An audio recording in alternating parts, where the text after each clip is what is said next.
Welcome to the GameInformer Show. I'm your host, Matt Helgeson. In lieu of our normal podcast, we actually are really excited. We have a special edition podcast, and we're happy to be joined by Todd Howard of Bethesda, and we are going to be talking about Skyrim, which was our big cover story, and we've done a ton of web content, and it's really blown up on the internet. People are super excited about the game. I'm joined by Matt Miller. Hey, guys. And Andy Reiner. Yo, Matt. And, we're going to be asking Todd some questions. Todd, thanks for joining us. Thanks for having me. You know, Todd, we got, I think, you may have set our record for the most people who have made comments on a story ever on Game Informer's history. I don't know if I should be excited or terrified. A little of both. We have there were over 1,600 comments, and many of them had multiple questions. And we've decided probably the best way to do that will just keep you on the phone and ask all of them. Let's just go in order. That's right. We'll just do every single one. one. Even if they're redundant, ask them again. But seriously, I mean, we had people are super excited about this game, man. I mean, even in the comments, I don't know if you saw any of those on the site, but the readers, I think they really wanted to express to you how much they appreciate you sitting in to answer some of these questions, because some of these guys, they really care a lot about this stuff. I mean, one guy ended his kind of a long comment of several questions apologizing that he had so many questions, but he said it was because, and I quote here, he cared about the game a bunch. I think a lot of people do. It's a series that has gone on for so long. A lot of people have grown up playing it, so it's important to them, like it is to us. Yeah, that's awesome. I have a feeling that I'm not going to be able to answer a lot of the questions yet with no comment. But I'll do my best. Well, that's okay. I mean, I think people in general just had these questions, and they want to know if you guys are ready to talk about that stuff, and if you're not, then that'll be that, and they'll just have to wait and see as the game continues to roll out. Yeah, but before we get going with that, I definitely wanted to, you saying that, how many people posted there, and our fans and the people who have supported us for a long time, they really are the best, and they get into it, and we're fans too, and you guys as well. Matt and Andy and Matt, it's really great for us when you're working on a game for a long time, and you want to get it out there in a good way. And I think everybody at Game Informer really got into it, and the web content you guys did, it's just been superb, and it's exciting for us to see it, come out in that way.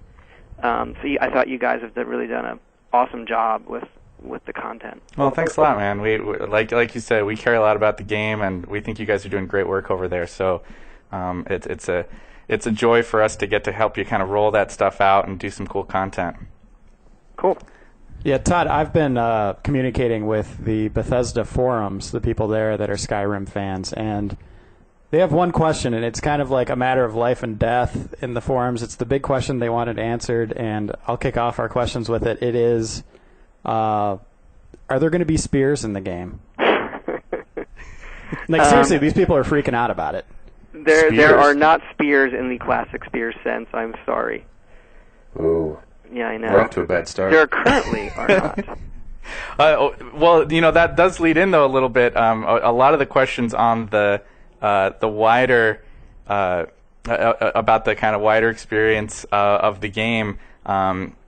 From numerous comments on the GI site were about kind of some of the weapon types in the game, and I'm curious, if you're able to talk a little bit about some of the weapons. I mean, we've seen swords certainly are going to be a big part, and obviously you've got the spells now that you can put into either hand. Are there any other kind of hints you can give us about the directions of different types of weapons people are going to be able to play with? Sure.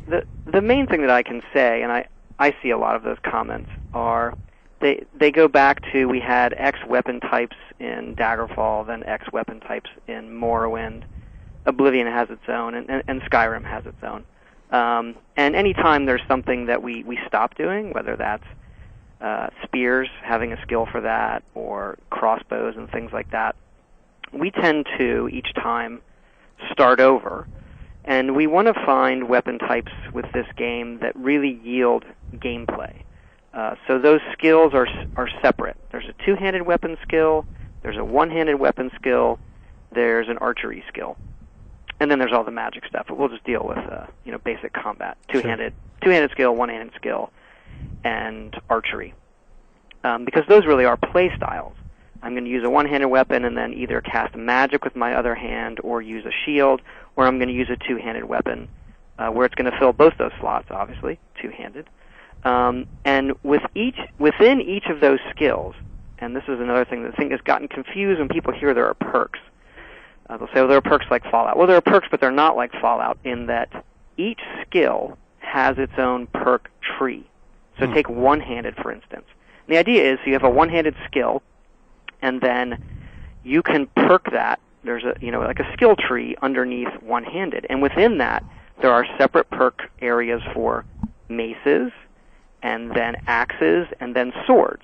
So as opposed to having, say, an axe skill, that is a part of the perk tree within one-handed. And we think that it gives us a better balance, so you can start like, well, I like one-handed stuff. And then you start specializing as you raise that skill. So within each of those trees, there are different weapon types that you can then get better at. I hope that all made sense. Without saying what they all are, but so that they actually have a gameplay difference. And something like Spears, I think is really cool. It's just something with where we're putting our time with the other weapons. It just didn't make the cut right now. Got it.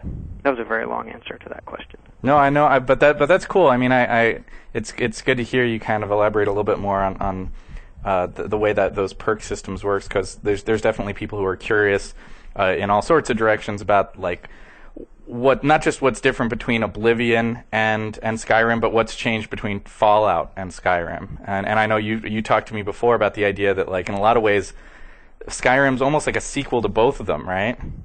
It is for us because it's the game we're making after Fallout 3. Yeah. And there are similarities between how you experience an open world game, how you play a character of your own choosing, or it's classless, and there's things that we learn and can take from each of those games. Yeah, for sure. Well, skipping over to kind of another general topic question that showed up a bunch of times. In fact, I think it was the very first question that one of our readers, a guy named Entheo, asked on the comments thing. You guys have had past experiences in the Elder Scrolls games where you could kind of like change form or be something different. Previously being a werewolf, in Oblivion there was kind of the vampire stuff. And right off the bat he asked if you're able to be a werewolf in Skyrim. And a lot of people, I think, followed suit asking about similar things, if you could kind of like change form or anything like that. Is there anything along those veins that you can talk about? I mean, I can say that we're fans of that stuff as well, and we are currently messing with all of that. So I don't want to commit to here are the things you can change into and what they're like right now. Not because we're not doing it or not attempting to. I just don't know honestly where that's going to end up and how deep we're going to get into that. Well, I can tell you, because a lot of times you'll hear this answer probably a lot. We will try things, and if we don't feel it's helping the game, there are other areas we'd like to spend our time on in the game. Yeah, no doubt. Well, there's definitely I can tell you from our commenters, there's a lot of enthusiasm for that kind of stuff. So it's cool to hear that you guys are at least kind of exploring that possibility. Yeah, and if you look at the Blood Moon expansion we did for Morrowind, which is probably the thing that we did that's closest to Skyrim in some flavor. Mm-hmm. The main gist of that was you become a werewolf. Right. So we do have some experience doing that. Right. Not too long ago. Right. Well, kind of another sort of broad thing that as I was going through the 20, 30 some pages of comments that showed up on this story, that a question that kind of popped up a lot was people were curious about mounts. There were horses you were riding around in Oblivion. We're going to see return to mounts, whether that's horses or some other type of creature or anything like that in Skyrim? I think I'll have to give the exact same answer. Okay. Which is something we're messing with, and we don't know where it's going to end up. There were things with the Oblivion horses. We like having them, but there are certain things they weren't the greatest implementation of horses. Okay. And now you see games come out like Red Dead, or there are more horses in games, and we feel like just the basic implementation we did in Oblivion isn't going to be good enough.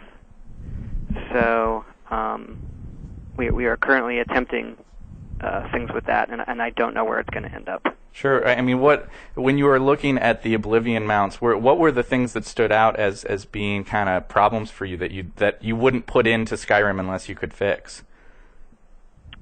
Mostly, I would say controls and the feel of that you are not in some sort of battlefield jeep. You Okay. are riding an animal. Do you know what I mean? Just the feeling of doing it. But they definitely, a world without them feels a little weird without seeing them. Having horses around or things like that. So we definitely want to have them. We don't know yet what you're going to be able to do with them and to what level. Okay. Well, either way, you have to have them to sell horse armor, right? We're going to do that regardless. Even if there's not horses, you should put horse armor up there. The jokes we tell on the about ground. That's right. It just sits on the ground. It'd be so great. Another common question throughout the 1,000+ questions was crafting. Are you going to be able to craft spells, potions, and other items? We do have a lot of crafting. We do have crafting within each discipline now. So we do have smithing. Enchanting is back as a skill. And then alchemy, we're sort of treating as it doesn't matter that much anymore, but it is in our stealth category. Though we have sort of a blended skill list. So alchemy is like the most magical of the stealth skills. And then we have lots of other things you can that are not skill-based that you can craft that we're messing with, from cooking and things like that. That's something else we're gonna talk more about later. That's all in the game now, and it's going to go through a few changes. So I don't want to get too specific, but there is a lot of that and more emphasis on it this time around. I know one thing, that when I was down to see you guys at the studio, that you were still kind of exploring was stuff related to how spells would interact with each other and that kind of thing. And I would suspect that the results of your experimentation on that stuff would affect whether you have anything that's like spell crafting, right? Yeah, spell crafting is kind of it's a real wild card, something that we've done a lot, and there are pluses and minuses to it. We'd like to we have some ideas that we really like on how to solve that, and I don't know where that's going to go. But the thing that we don't like about the previous systems that we've done is it becomes very spreadsheety, where it takes the magic out of magic, if you know what I mean. Okay. So, I mean, you got to see the game, but your listeners haven't. But there's a bigger emphasis on how the magic physically acts. Okay, so just a spell like fire. There are different spells for how the fire moves, like putting it down like a rune that explodes, you'll walk over it, or fire you can spray that lingers in the ground like you're spraying a wall, and you can spray the ceilings and it's there, or fire that travels like a flamethrower out of your hands, or a fireball that you charge up and throw and explodes at a distance. So, our main goal is to make magic feel like this arcane, powerful thing. And once it goes into a spreadsheet in the game where you can just say, I want something at this distance and this power, it removes the illusion of like how this stuff actually works. And so we have some ideas of ways around that, but we don't know where those are going to go yet. We do have the benefit of we're really, really happy with how the magic plays in the game, both visually and mechanically, and then being able to do it with both hands, that there are opportunities there for combinations and things you can do without getting into the spreadsheet aspect of it, which I do know some people like, but it does take away from the impact of the spells that you're finding and mechanically how they work, if that makes sense. Yeah, I mean, it actually ties back to something you were talking about earlier which was, you've got, like, within the one-handed skill tree, you've got these different perks for, like, maces and axes and swords and so on. Within the magic system, is it kind of similar? Is it by school that you're perking up, or is it individually, like, I've got fire spells and I'm going to perk the fire spells? Well, there's the skill destruction, so Right. that covers like a category of spells, and then Right. within destruction there are perks for fire-based spells. Right. So people see, okay, we've removed mysticism, but that's just a label, right? Those spells go into other skills, Right. and then it gets deeper within those skills. The easy thing for us, going back to the previous conversation, is to just add more skills. That's actually a lot easier. Because in the old games, it's just a skill and a number. There wasn't really, we didn't feel there was progression. And what we really want is, you really feel like you're getting better in this particular skill. And perks are the main way we do that now. I think the game right now has like 280 perks, if you include the ranks. So it's a lot. Yeah, that's crazy. So even a character, sorry to jump in, even a character that raises all of their skills to 100, and they're played and they're like level 50, they've only got to pick 50 perks out of that too. They're very different characters. Yeah. And a lot of the power is in the perks, as opposed to the raw number of the skill. There's still some power in the raw number of the skill, just not as much as there used to be. That stuff has moved into the perks. Got it. That's cool. What about character creation options? How are races different from one another in this game? So the main decision you make in the beginning is what race you're going to be, and that comes with, so you no longer pick a class, you basically in the beginning pick what you're going to look like, and obviously the race is a big part of that, and that comes with certain skills increases. So certain races have different skills that are higher to start with, and then they also have either spells, depending on what race you picked, and or racial abilities. And I don't quite want to get into exactly what all those are, but that's how it works. Sure. But I mean, from what I recall, the big distinction between Skyrim and Oblivion in regard to the character creation stuff is that you just don't have a class when you start out, right? Correct. So you're kind of a little bit more of a blank slate. Is that a fair description? Right. What we found in Oblivion, you start the game, you pick your race, and you play for a while. Our intent was you played for a while, you got to, figure out some skills, and then depending how you played, it was like a half hour, 45 minutes in, one of the characters asks you, okay, what kind of class do you want to be? Here's my recommendation based on how you've been playing.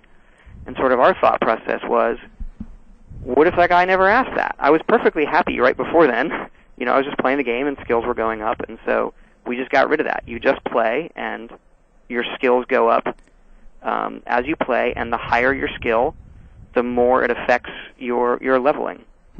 So it's a really, really nice, elegant system that kind of just self-balances itself. So what we found in Oblivion is people would play, and even though they played for a half hour and then they picked their class, it's still, in the scheme of the games we make, not enough time to really understand all the skills and how they work. So people would play, and the general pattern would be they play for like 3 hours, and then, I picked the wrong skills, I'm going to start over. So we got in this loop of, a lot of the feedback was, I played your game for 3 hours and started over.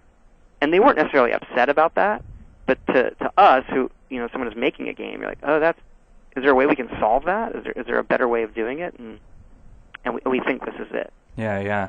I'm on that topic of like those things that you're picking. You're saying you do get to kind of pick the way that you look. So I know that a bunch of the readers had also asked kind of about that. If I recall, you guys have some pretty robust tools in place this time around to even within a given race and gender to kind of really mess around with the way that you look, right? Yeah, we're really happy with how that's coming out. It's all new face system we did. And on one hand, you have less control than you had in Oblivion, but what you're doing looks cool. Yeah. Our joke was, Oblivion would have been better if we renamed the random button the ugly button on the face creator. Like that's solving it through design. Right. Like you just get these kind of doughy. We were trying procedural faces, and some of them are okay, and some of them go horribly wrong. So we've redone that completely, and with really, really nice results. It's something simple like a nose. When you go to make your nose, we have a lot of pre-built shapes you can pick from, Right. and then you can adjust the size and position of that, as opposed to lots of fiddly sliders. And it just lets us sort of handcraft a lot of options that you can mess with that, you know, if you just start messing around, you're not going to end up with something that looks bad. Do you know what I mean? So all the races look pretty cool and unique. That's awesome. And Todd, I read a lot about and heard a lot about the dragon language that you guys created and all that stuff. What are the dragons going to be like in the game? Are there going to be different types?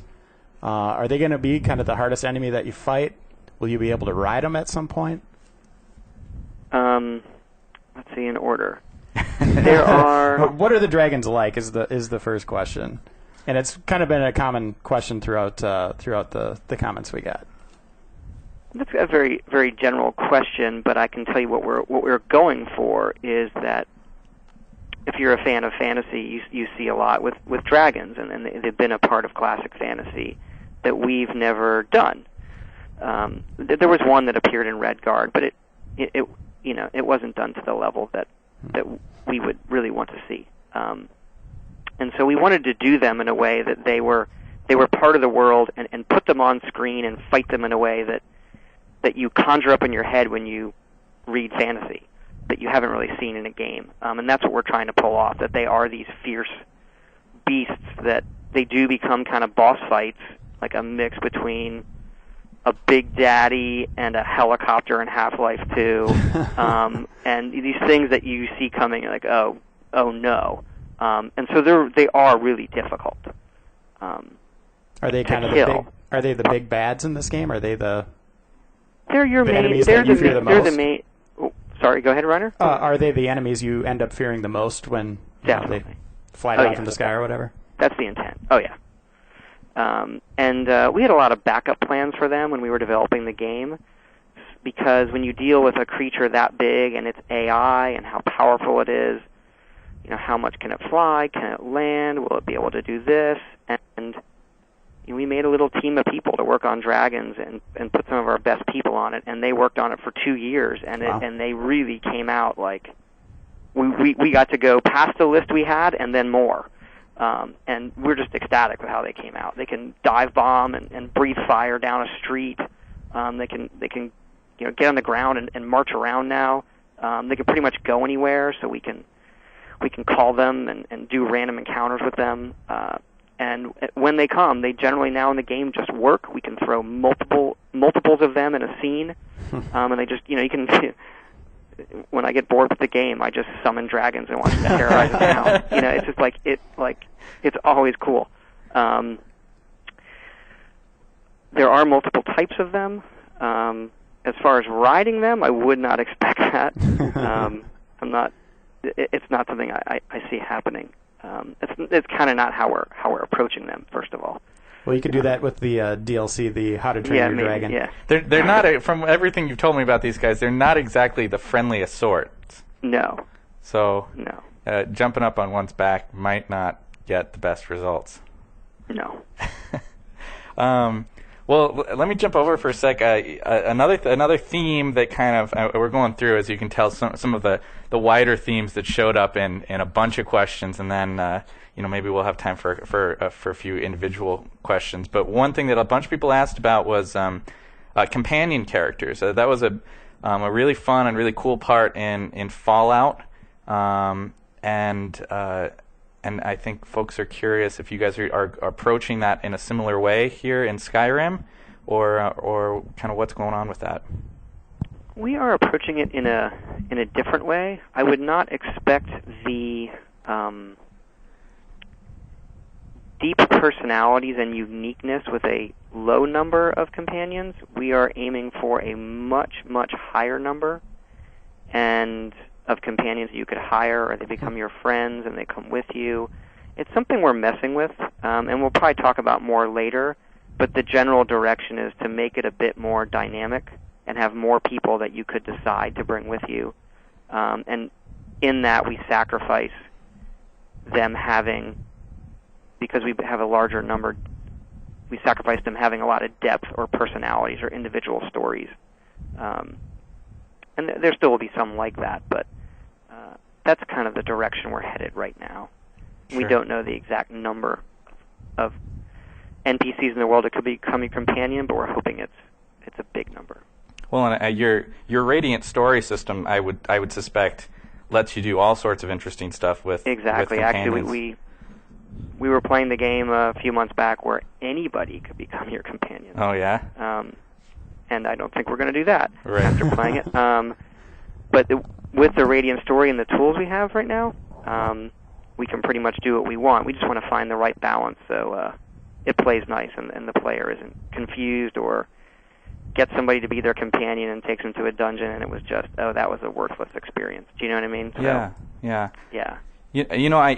I'm happy we're kind of talking about that because across both comments here and asking you questions and in other stories, I think there's still people who are curious and are trying to understand a little bit more about what Radiant Story does. Have you come to a sense of is there a short form description of what that does for players in a general sense? Why Radiant Story is going to be cool for people?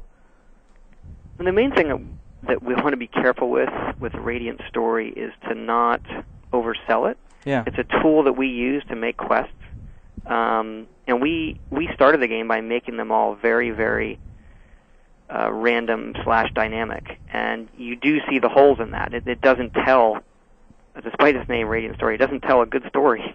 Good stories are still told by good writers who put them together, and we do most of our quest lines that way. But sure. All of the quests are still done. Radiant Story is the tool you use to make any quest, and you can make all of the roles in that quest.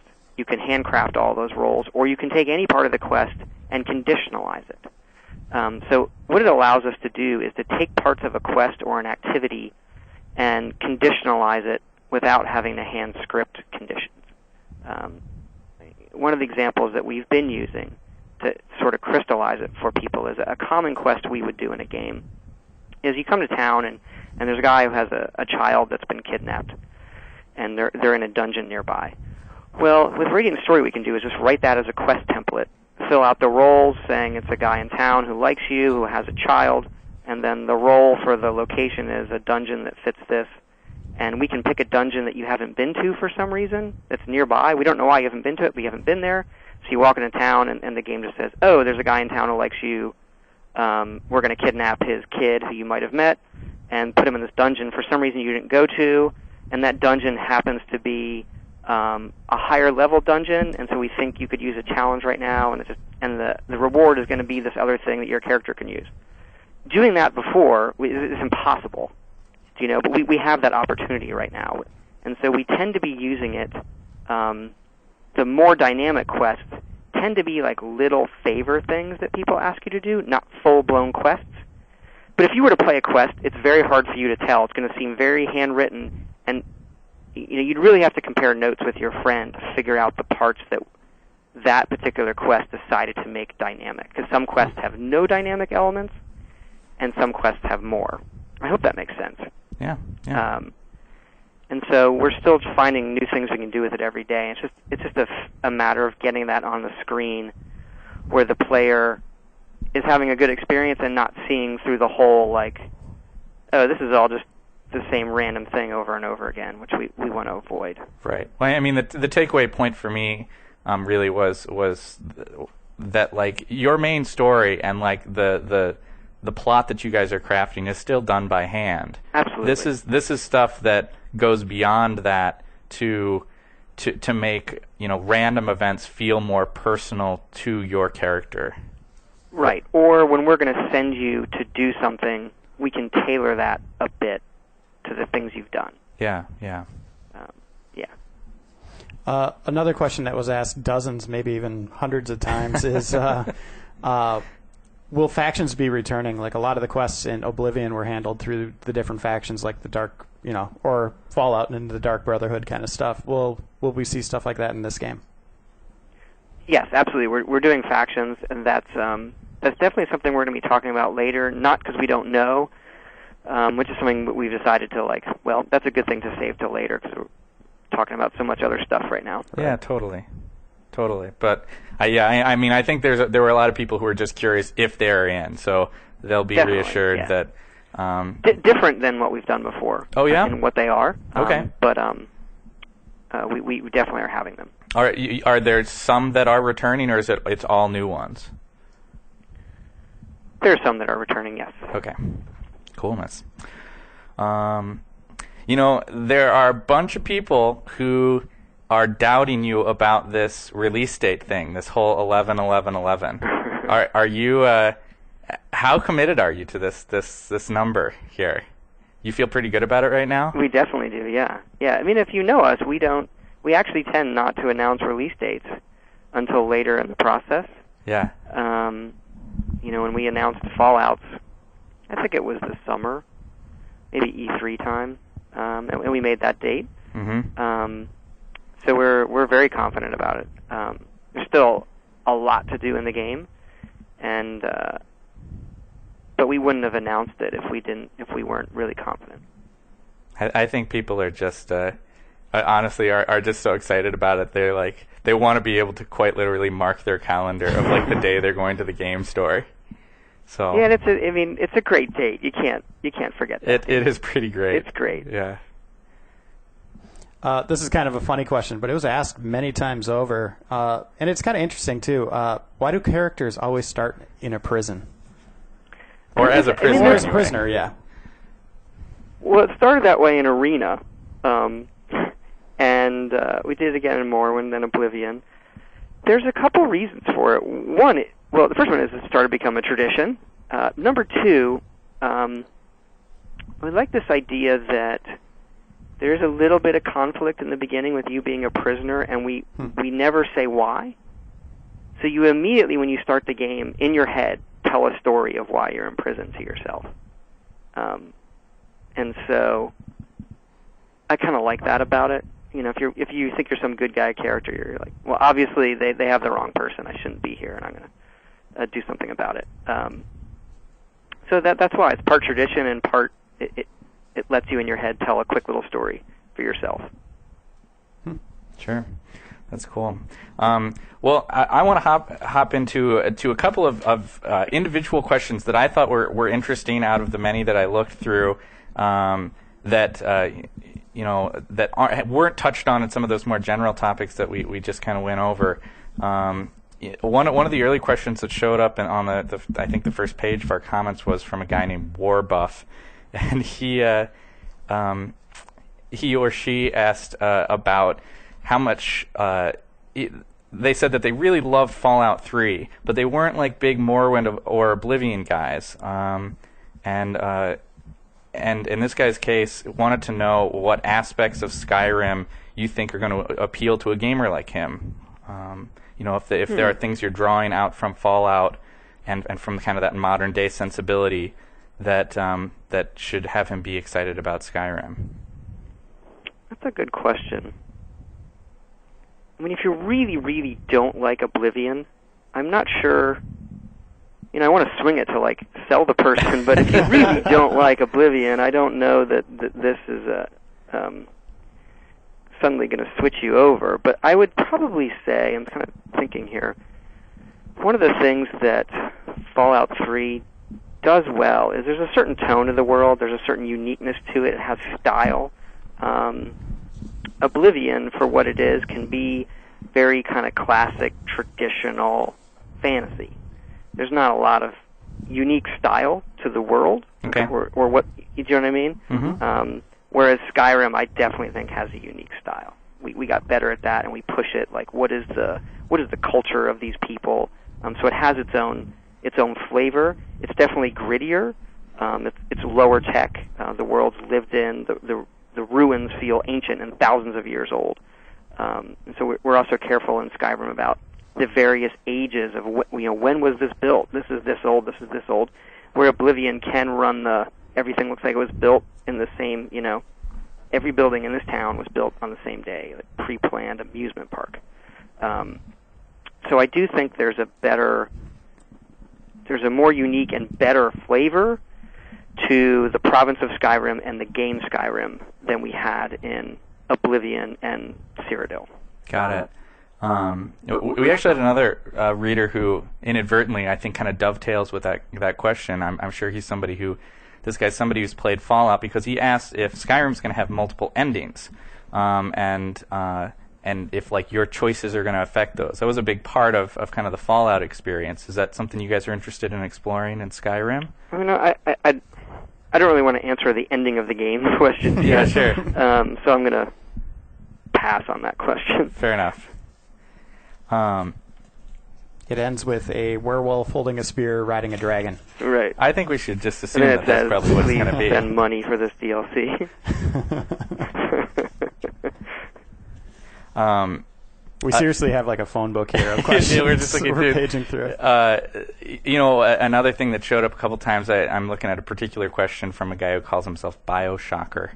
And he's curious about like the actual geography of the world and how kind of expansive Skyrim will be. He thought Oblivion was pretty big. Mm-hmm. Is Skyrim sort of a comparable geography?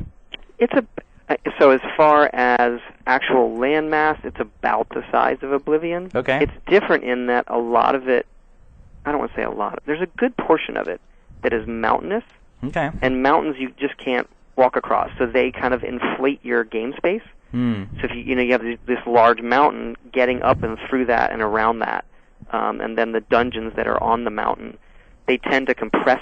The parts of the world that have mountains tend to get, I don't know if you'll use the word compress or expand. You spend more time there, so it does feel, when you're walking around it, to us it feels a bit bigger because of the mountains.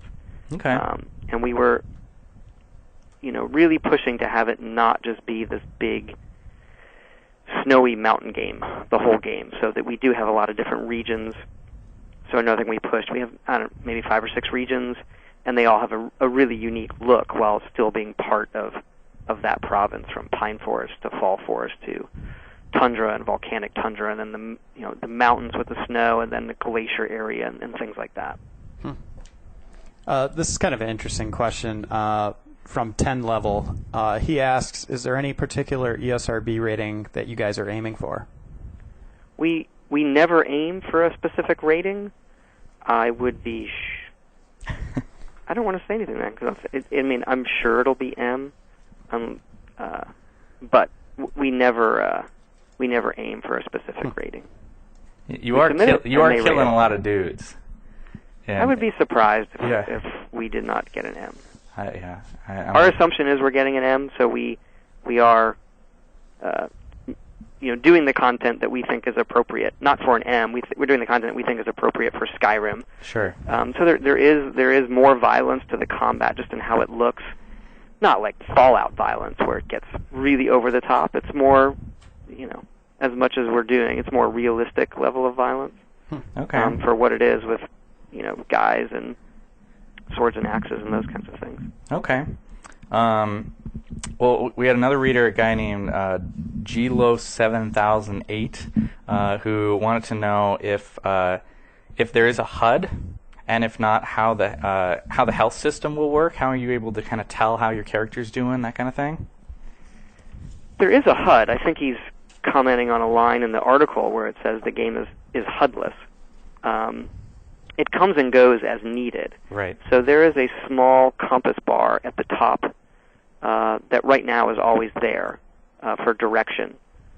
And the other, your magicka, your health, and your stamina, or other things, come up when they need to. So if you're just walking around the world and your full health, your health bar isn't on the screen. It just doesn't need to be. So we want to keep it HUDless as much as possible. But as soon as someone hits you and your health drops at all, the health bar shows up, and then once it's full for a period of time, it goes away. It's that kind of paradigm. Okay. Got it. I think there were a few different people. We talk a lot these days, I think, about a game from the console perspective, but we definitely had some readers who were curious about kind of the PC direction. Mm-hmm. we had one guy, Count Chocula here, wanted to know if there are any plans to release an x64 version of the game for PC players. We had some people asking about high-resolution textures. If those were things that would have to be modded in.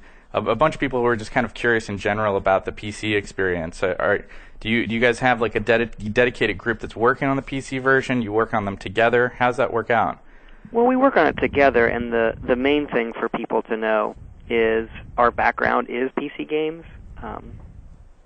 The game is authored here on PCs. That's what we work on. So a lot of the team is playing the game on PC all day. We do want the platforms to each have a really, really high level of fidelity. I personally play a lot on the Xbox. It tends to be my preferred platform.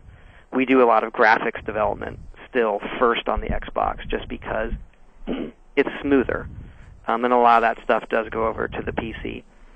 The PC, I don't want to comment on specific, whether it's processors or different types of things. We tend to do as much as we can as the project goes on because we want to support as wide a range as possible. We also tend to do that stuff late because right now we want to work on the main game and how it plays and getting the graphics fast everywhere, and then as the project gets closer to release, we start supporting all those other things. You'll definitely be able to run the PC at a much higher resolution. All of our games that we've done so far, so I don't want to commit on this, but I'll just say all of the games we've done, Oblivion, Fallout 3, Morrowind, the PC versions have higher res textures they ship with, by default. And a lot of times you don't notice that because when you play a console game, you are sitting, 6 to 10 feet away from the screen. Right. Whereas in the PC, you're sitting a foot, 2 feet away from the screen. So those kind of differences in texture resolution you don't notice except if you're looking at two screenshots on a computer and flipping between them. So I guess at the end of the day, what I'm trying to say is we are going to support that stuff. I can't say how far, but the same thing with the interface. We do a lot of PC interface stuff. So if you're reading about the interface, there are uniquenesses to how we handle it on the PC. Okay, cool. Yeah. Another question, just as I'm kind of scrolling through our pages here, that a couple people asked about that is something I'd be curious about your thoughts on too, is your philosophy towards achievements and trophies. What do you think about those systems, and how do you want them to work in Skyrim? I mean, we love them. We definitely do them with all of our games, and I think our general approach is to have a mix. If you look at the mix in Fallout 3 between specific quests and leveling or collection achievements, that kind of balance was pretty good. We have to do it differently this time because we have a lot more quests. So we like to have a balance of specific quests that are important or quest lines, and then just general gameplay stuff. Get to this level, collect X gold, do this. So we like to have a nice mix of that stuff. Cool. Well, I think I know the answer to this question, but just so that we kind of get it out there on the record, is there any chance that you guys are going to do Connect support, Move support, 3D, any of that kind of stuff, any of these sort of new emerging technologies connected to Skyrim? There's a quote, what is the movie, Dumb and Dumber, where he goes, so you're saying there's a chance. I guess there's a chance. I would doubt, I don't think that's going to happen. Yeah. But both of those systems, 3D, I would be surprised. Both Connect and Move, they're fairly new systems as of last year. And you look at something like the Connect, Microsoft's still updating what it can do, how it handles things, how the libraries work. Same with Move. So there might be something that we end up doing that we think fits. But it would at this point it would surprise me because we do want to keep our focus on the main game. Got it. So. Got it. This is another thing that that I remember you talking a little bit about, and we talked a little bit about in the article, but just to kind of to hear it from you, that when you start off with your character, he doesn't know that he's Dragonborn. Is that right? Correct. And so that's sort of. Can you tell us a little bit about like what's going on there? That is occurring in the game, and like how that comes about. I don't want to spoil it too much. Yeah. But he does find out. There's an event that happens with a dragon where you find out you're Dragonborn. And I think for anybody listening, it won't matter because they know. It's one of those marketing things. You say, well, we're going to, what percentage of the audience who puts the game in knows I'm Dragonborn right before they press play? It's probably going to be pretty high. Sure. We try not to take that into account, so it still feels right in the game. But I don't necessarily want to spoil it. I may have told you when you were here, Matt. Sure. Did I? You talked a little bit about it. There were a couple things that I think you had said, like, this is kind of the direction we're going. We don't want to go into a whole lot of detail about it, and there was so much other great info that we had that we were trying to get into the that I was trying to get into the article that. I'd like to kind of keep it a secret, but there is an event that happens, and you find out. Right. And then the Greybeards. Well, this I'll say is kind of cool. The Greybeards, the guys who live up on the throat of the world, who are the masters of the voice. Right. When they find out about this fairly quickly, and they shout your name, so they shout Dovahkiin to the wind, and it kind of rumbles through the world. It's like the mountain shake when they call you, and you think to yourself, "What was that?" Someone said that was the Greybeards calling you to walk the 7,000 steps up the throat of the world to meet them. Right. Which you said you promised me you're going to have 7,000 cool. steps, right? I have been promised 7,000 steps, and I'm going to count them. Yes, our world artists are amazing. We have just an amazing team, and they put so much detail in the world. So they didn't blink when I said it must have 7,000 steps. Sure. And I was like, who's going to count? Now I've challenged everybody to count. Somebody will count. Told. You know that now, especially now that we're talking about it. I expect them to. Yes. There's going to be people who sit there for 5 hours one day, and just go through and. My view is, if you look at all the stuff we have in the world, 7,000 steps is not significantly, it's not that hard. Right. Todd, I think we have one more question for you. Okay. We've obviously kept you very long here. We probably delayed the it's game not a day. So it's now 11, 12, 11. We can announce that here.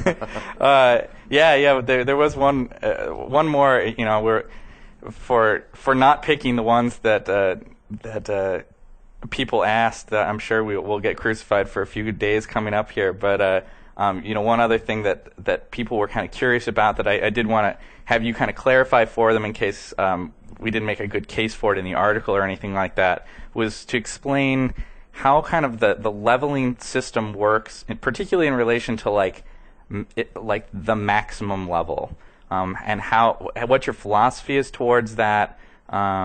How long can you level in the game? When does it become basically impossible to continue leveling? That kind of thing. I would say to people it works like Oblivion, where there is we don't code in a maximum level. There is a theoretical maximum depending on what your skills are. Do you know what I mean? Mm-hmm. And the one change we've made is that you level faster. We sort of balance Oblivion and Fallout 3 in some respects to like a 1 to 25, 1 to 30. So people who play it, if they play for a long time, that's the kind of high level with creatures and whatever. This one is balanced like 1 to 50, but that isn't longer in gameplay. That is, you do level faster, a lot faster, particularly in the beginning of the game. Okay. Because of the way we're handling perks, we wanted to, because a lot of the power is in the perks, we wanted to be giving them out, at a higher rate when you're playing. So we do talk about this as a 1 to 50 game. But I mean, I'd have to go once we play it more. The actual maximum, depending on your particular character, how it works out, it might be 75. You know what I mean? It might be 75. I don't really know. Yeah. We don't. I'm just saying we don't code in. This is the maximum level. Right. It'll end up whatever it ends up. Well, I liked when I was talking with you about it once before, your explanation of the fact that you've got these perks now that you're choosing, and it's kind of one of the big things that you're kind of that's sort of allowing you to shape your own character. And as far as you guys were concerned, it's more fun to have more perks, right? And so like in those early levels, to it get is. It's through the those thing you're levels always faster. shooting for. Right. So if you design your game, say 1 to 25 levels, Yeah. and obviously it slows down. Even 1 to 50, it slows down a lot as you play, and you assume there's 200 hours of content. Well, you can sort of figure out like how often do I get to level, Yeah. and we think we can balance that with the perks. Well, that's what happened. We did the perks and then figured out quickly, well, to make these work, we need to be leveling faster. And it is more fun. Got it. Well, yeah, I mean, I think that covers as many bases as I think we probably are going to be able to. I know there's lots of things in there that remain unanswered, but undoubtedly the bright side of that equation is that, like, the longest anybody's going to have to wait to get their answers is what, at this point, 8, 9 months, I guess? 9 months? It's still a long time, yeah. It's still a long time, but they've got a concrete end of the line. Exactly. It sounds like that they're going to get their answers. Time, with doing it, we can sort of, tell everybody, we do have a nice slate of when we're going to be releasing what kind of information, and we want to kind of keep it, since it is compressed this time for us, to the 9 months, whatever it is from now, we can do it at a pretty good rate and be getting lots of new information out there. There are some people who are pretty excited to see gameplay of this game. You know that, right? Yeah, and it's not too far off. Yeah. That's good to Cool. know. Well, hopefully we'll get a little of that on GameInformer.com and video form. Definitely. Soon.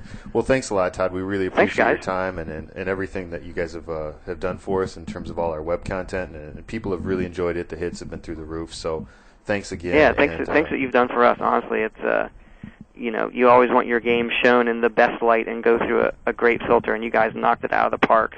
And to all our fans on our forums and your guys' site, it's really exciting for us too, to have it out there and talk about what we're working on. And it just fuels. You can just tell the energy in the studio has gone up a lot on the game. Well, that's great to hear. Absolutely. And again, thanks to all the readers that submitted questions. I know that we didn't have time to get to everyone's questions. We tried to sort of consolidate them into some of the broader topics so as to cover as many people's concerns as possible. But with the sheer sort of volume of responses we got, it just wasn't possible. But that's also, once again, I think an indication of how excited people are and the level of enthusiasm there is for Skyrim, which is obviously very high. So thanks again, and it's been nice talking to you, Todd.